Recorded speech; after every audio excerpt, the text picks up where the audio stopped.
อาหารเยอะมาก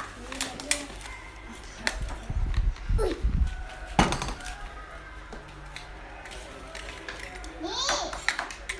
แป๊บนึงนะมากินอาหารกันเถอะ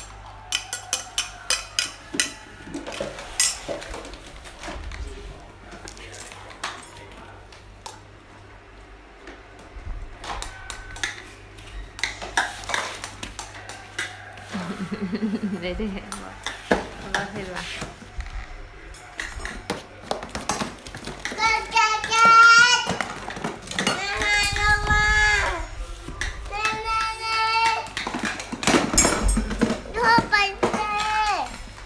ไอ้แทงไอ้บอสที่หยังอยู่ไอ้บอสที่หยังก๊อกก๊อกก๊อกมีคนอยู่บ้า เข้ามา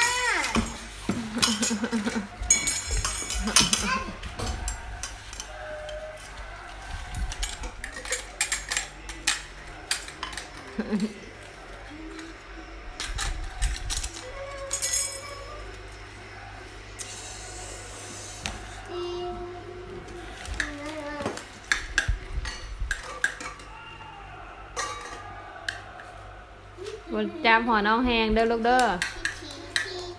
บอกบนจำหัวน้องบนจำหัวน้อง